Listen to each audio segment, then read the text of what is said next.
শান্তি। আজ ৪ঠা মার্চ ২০২১। আজকে মুরলিতে বাবা বলেছেন, এই পড়াশোনাতে কখনো গাফিলতি করবে না। বাবা আর বলেছেন, সংশয় বুদ্ধি হয়ে কখনো এই পড়াশোনা ছাড়বে না। বাবা আরো বলেছেন, সুখ শান্তির অনুভূতির দ্বারা সকল আত্মাকে সুখের অনুভূতি করানো হচ্ছে সত্যিকারের সেবা। তো আজকের মুরলিতে আসা যাক। মুরলির হেডিং এ বাবা বলেছেন, মিষ্টি মিষ্টি সার্ভিসেবল বাচ্চারা এমন কোনো কাজ করবে না যাতে সার্ভিসে কোনো বিঘ্ন সৃষ্টি হয়।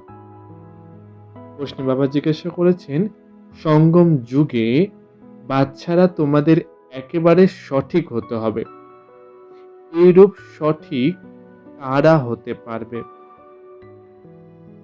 উত্তরে বাবা বলেছেন, যারা সত্য পিতার সঙ্গে সর্বদা সত্য স্বরূপ থাকে, অন্তরে এক বাইরে অন্য রকম, এমন যেন না হয়। বাবা পয়েন্ট ওয়াইজ উত্তর বলছেন। ২ নম্বর পয়েন্টে বাবা বলছেন, যারা শিব বাবা ব্যতীত অন্য কোনো কথাই যায় না। ৩ নম্বর পয়েন্টে প্রতিটি পদক্ষেপ শ্রীমত অনুসারে চলে, কোন রকম গাফিলতি করে না, তারাই অ্যাকুরেট বা সঠিক হয়। তাহলে বাবা কি বলছেন, ৩টে পয়েন্ট কি কি বলেছেন? যারা সর্বদা সত্য স্বরূপ হয়, অন্তরে এক আর বাইরে এক হয়। ২ নম্বরে বলছেন, তারা শিব বাবা ছাড়া অন্য কোনো কথাই যায় না। আর ৩ নম্বরে প্রতিটা পদক্ষেপ শ্রীমত অনুসারে চলবে, তারাই বাবা বলছেন সঠিক বা অ্যাকুরেট হয়। আমরাও নিজেকে চেক করবো ৩টে পয়েন্ট অনুযায়ী, যে আমরাও এই ৩টে পয়েন্ট অনুসারে নিজেদের চলছি, আমরাও সঠিক বা অ্যাকুরেট বাবার বাচ্চা হয়েছি। আজকের গীত হলো, बचपन के दिन भुला न देना, बचपन के दिन भुला न देना, आज हंसे कल रुला न देना, आज हंसे कल रुला न देना, बचपन के दिन भुला न देना। ওম শান্তি। মিষ্টি মিষ্টি আত্মারূপী বাচ্চারা গানের ২টি শব্দ শুনে এই দৃঢ় নিশ্চয় তো করছো, অসীম জগতের পিতা এখন অসীম সুখের অবিনাশী উত্তরাধিকার প্রদান করছেন। এমন পিতার আমরা সন্তান হয়েছি, অতএব বাবা শ্রীমত অনুসারে চলতে হবে। তাহলে কি হবে? এখনই খুশিতে হেসে বলো, আমরা মহারাজা মহারানী হব। আর যদি হাত ছেড়ে দাও, তাহলে তো গিয়ে সাধারণ প্রজা হবে। স্বর্গে তো অবশ্যই আসবে, এমনও নয় সবাই স্বর্গে আসবে। যারা সত্যযুগ ত্রেতায় আসার, তারা আসবে। সত্যযুগ বা ত্রেতা দুটিতে একত্রে স্বর্গ বলা হয়। তবুও যারা সর্বপ্রথমে নতুন দুনিয়ায় আসে, তারা বেশি সুখের অনুভূতি করে। বাকি যারা পরে আসবে, তারা জ্ঞান প্রাপ্ত করবে না। জ্ঞান প্রাপ্ত করে যারা সত্যযুগের ত্রেতায়, তারাই আসবে। বাকিরা আসে রাবণ রাজ্যে, তারা কম মাত্রায় সুখ প্রাপ্ত করবে। সত্যযুগ ত্রেতায় অসীম সুখ আছে না, তাই পুরুষার্থ করে বাবার কাছে অসীম জগতের সুখের অবিনাশী উত্তরাধিকার প্রাপ্ত করা উচিত। এবং এই মহান সুখবর লেখো, কার্ড ইত্যাদি যা প্রিন্ট করো, তাতেই এই কথা লেখা উচিত।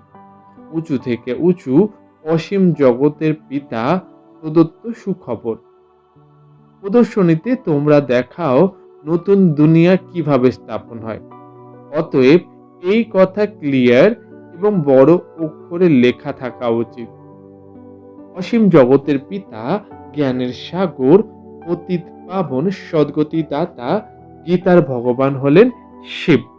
তিনি কিভাবে ব্রহ্মকুমার কুমারীদের দ্বারা পুনরায় কলিযুগী সম্পূর্ণ বিকারী ভ্রষ্টাচারী পতিত দুনিয়াকে সত্যযুগী সম্পূর্ণ পবিত্র নির্বিকারী শ্রেষ্ঠাচারী দুনিয়া বানাচ্ছেন, এই সুখবর এসে শোনো, অথবা এসে বুঝে নাও। গভর্নমেন্টের কাছেও তোমরা এই প্রতিজ্ঞাবদ্ধ আছো যে আমরা ভারতে পুনরায় সত্যযুগী শ্রেষ্ঠাচারী 100% পবিত্রতা সুখ শান্তির দিব্য স্বরাজ্য কিভাবে স্থাপন করছি এবং এই বিকারী দুনিয়ার বিনাশ কিভাবে হবে সেসব এসে বুঝে নাও। এমনভাবে ক্লিয়ার লেখা উচিত। কার্ডেও এমনভাবে লেখো যাতে মানুষ ভালো করে বুঝতে পারে।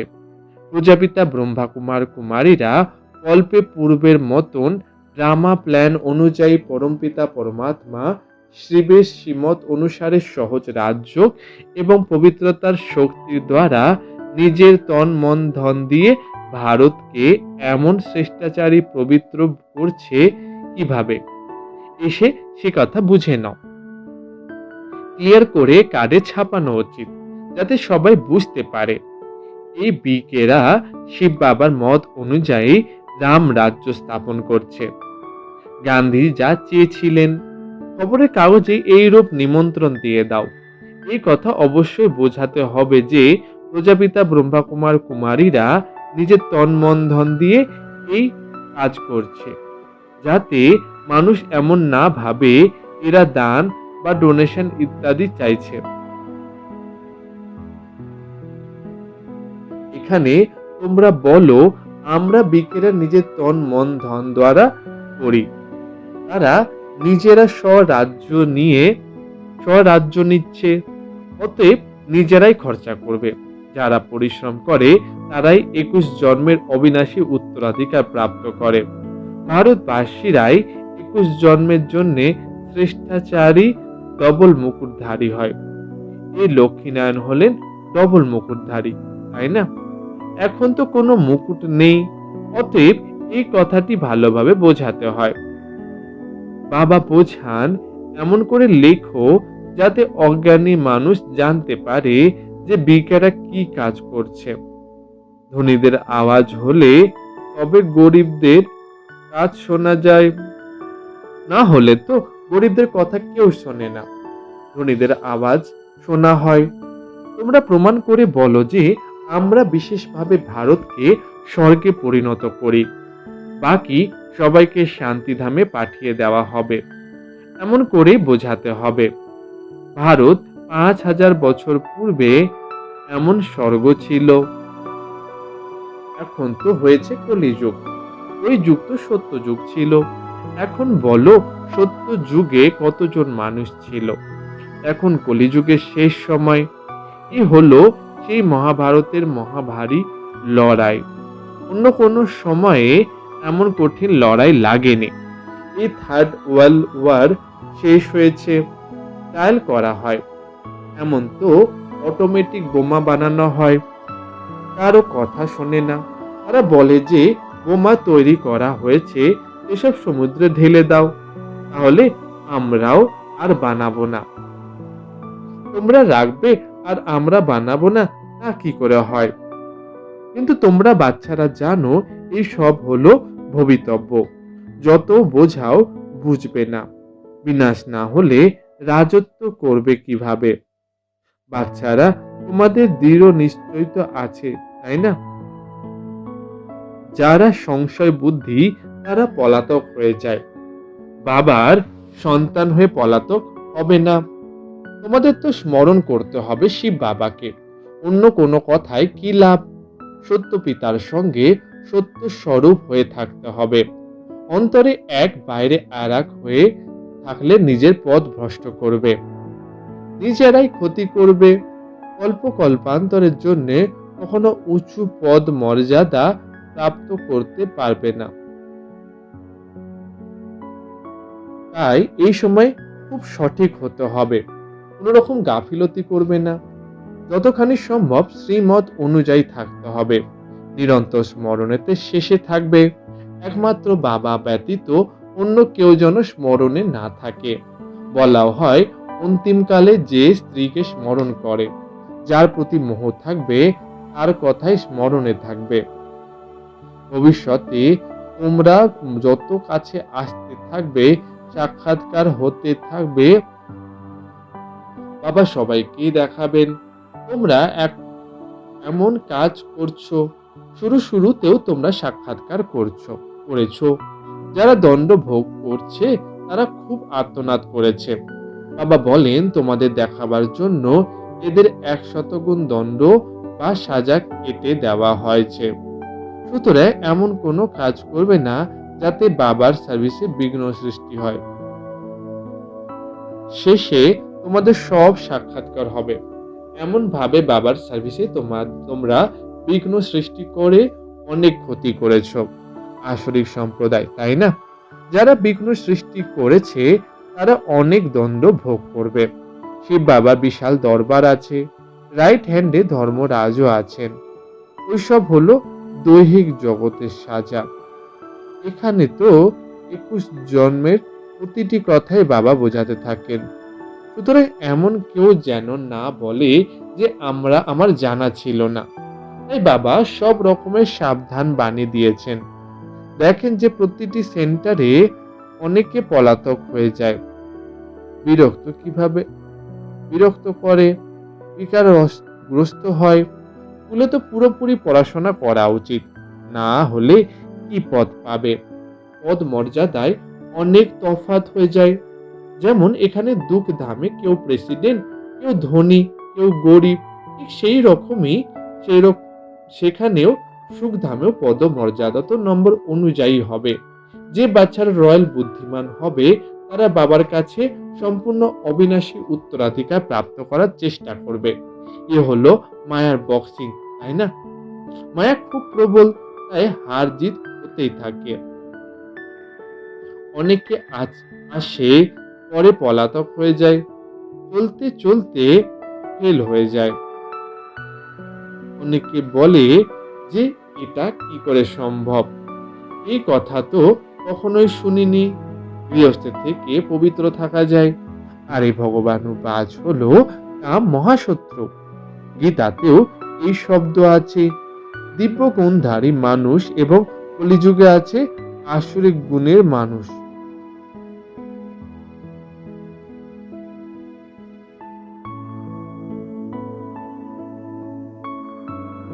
আসরিক গুণের মানুষ দিব্য গুণী মানুষের মহিমা কীর্তন করে। কতখানি তফাৎ! এখন তোমরা বুঝেছো আমরা কি রূপ ছিলাম, কি রূপে পরিণত হচ্ছি। এখানে তোমাদের সর্বগুণ ধারণ করতে হবে। খাওয়া দাওয়া ইত্যাদি শতগুণই খেতে হবে। দেখতে হবে দেবতাদের কি খাওয়ানো হয়। শ্রীনাথ দ্বারে গিয়ে দেখো কত রকমের ভোগ রন্ধন অথবা শুদ্ধ ভোজন অর্পণ করা হয়। সেখানে হলো বৈষ্ণব, আর ওখানে হলো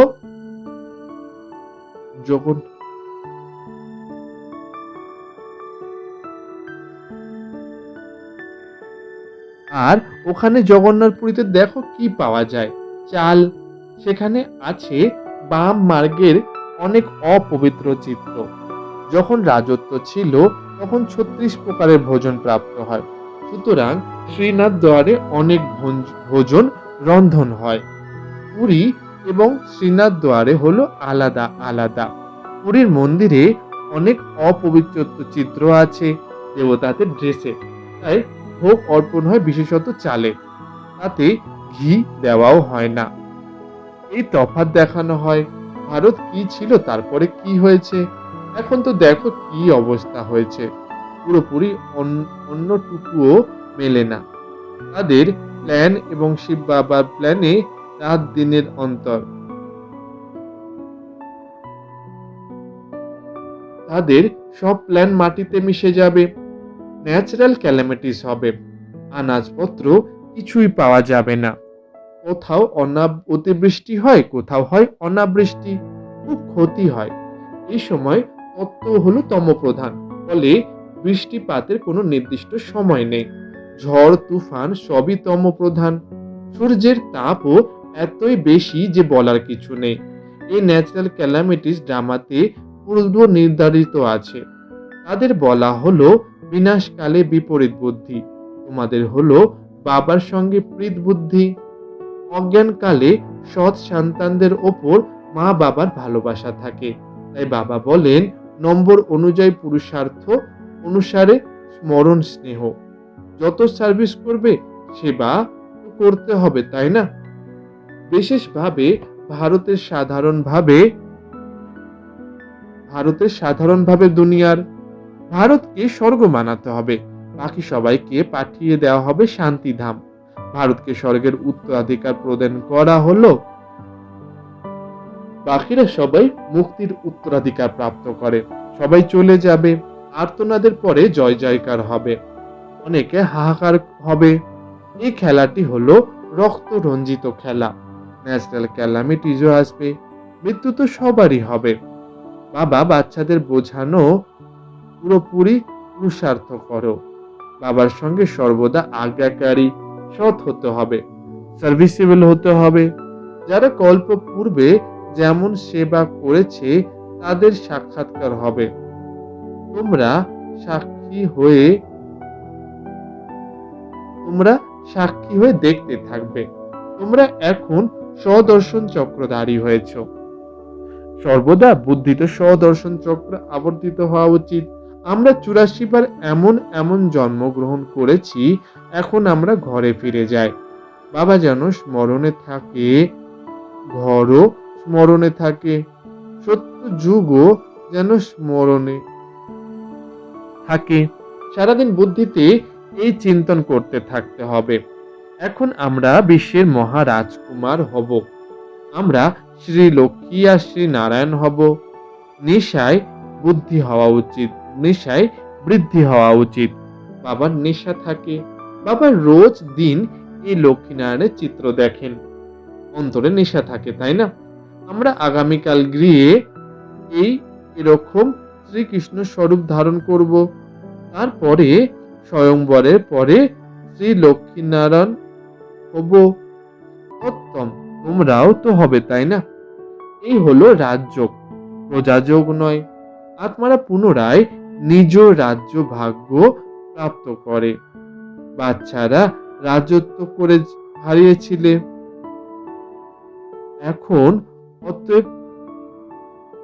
এখন আবার রাজত্ব প্রাপ্ত হবে। বাবা এই চিত্র ইত্যাদি এই জন্যই তৈরি করেছেন যাতে বাচ্চারা এই চিত্র দেখে তোমাদের খুশি হয়। 21 জন্মের জন্য আমরা স্বর্গের রাজ্য ভাগ্য প্রাপ্ত করছি। কতখানি সহজ! শিব বাবা প্রজাপিতা ব্রহ্মার দ্বারা এই রাজযোগ শেখান। পরে আমরা গিয়ে এমন স্বরূপ ধারণ করব, দর্শন করলেই খুশির পারদ ঊর্ধ্বে উঠে যাবে। আমরা বাবার স্মরণে থাকলে বিশ্বের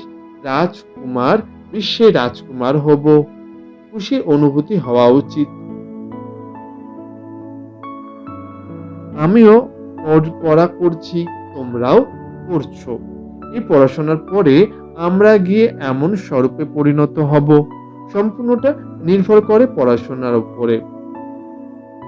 যত পড়াশোনা করবে ততই উপার্জন করতে পারবে। বাবা বলেন, কোন সার্জেন এত দক্ষ হন যে একটি কেসে 1 লক্ষ উপার্জন করেন। অনেক ব্যারিস্টারও এমন থাকে, কেউ অনেকে উপার্জন করে, কেউ তো জীর্ণ কোট পরে থাকেন। এইখানে তো এমন আছে। তাই বাবা বারবার বলে, বাচ্চারা কোনো গাফিলতি করবে না, সর্বদা শ্রীমত অনুসারে চলো। শ্রী শ্রী শিব বাবা দ্বারা তোমাদের শ্রেষ্ঠ স্বরূপে পরিণত হও। তোমরা বাচ্চারা বাবার কাছে অনেকবার অবিনাশী উত্তরাধিকার প্রাপ্ত করেছ এবং হারিয়েছ। 21 জন্মের উত্তরাধিকার অর্ধেক কল্পের জন্য প্রাপ্ত করো। অর্ধেক কল্প আর 2500 বছর সুখ প্রাপ্ত করো। আচ্ছা, মিষ্টি মিষ্টি হারানিধি বাচ্চাদের প্রতি মাতা পিতা বাপ দাদার মরণের স্নেহ সুমন আর সুপ্রভাত। আত্মাদের পিতা ওনার আত্মরূপী বাচ্চাদেরকে জানাচ্ছেন নমস্কার। আমরা আত্মরূপী বাচ্চারা আত্মাদের পিতাকে জানাই নমস্কার, সুপ্রভাত। ধারণার জন্য মুখ্য সারে 1 নম্বর পয়েন্টে বাবা বলেছেন, অন্তরে বাইরে সত্য স্বরূপ হয়ে থাকতে হবে। পড়াশোনায় কখনো গাফিলতি করবে না, কখনো সংশয় বুদ্ধি হয়ে পড়াশোনা ত্যাগ করবে না, সার্ভিসে কোনো বিঘ্নের কারণ হবে না। 2 নম্বরে বাবা বলেছেন, সবাইকে এই খুশির খবর দাও যে আমরা পবিত্রতার শক্তির দ্বারা শ্রীমত অনুসারে নিজের তন মন ধনের সহযোগে 21 জন্মের জন্য ভারতকে শ্রেষ্ঠাচারী ডবল মুকুটধারী বানানোর সেবা করছি। বরদানে বাবা আজকে বলেছেন, পাস উইথ অনার ভব। বিধি সেকেন্ডে সংকল্পগুলিকে স্টপ করে নিজের ফাউন্ডেশন শক্ত করে পাস উইথ অনার ভব। বিস্তারে বাবা বলেছেন, প্রত্যেকটি পেপার পরিপক্ক বানাতে ফাউন্ডেশন শক্ত করতে আসে, তাতে ভয় পেও না। বাইরের অস্থিরতাকে এখন এক সেকেন্ডে স্টপ করার অভ্যাস করো। বাইরের অস্থিরতাকে 1 সেকেন্ডে স্টপ করার অভ্যাস করো। যতই বিস্তার হোক 1 সেকেন্ডে গুটিয়ে নাও। খিদা, তেষ্টা, ঠান্ডা, গরম সব কিছু থাকা সত্ত্বেও সংস্কার যেন পরিলক্ষিত না হয়। সমাহিত করার শক্তির সাহায্যে স্টপ লাগিয়ে দাও। অনেক সময়ের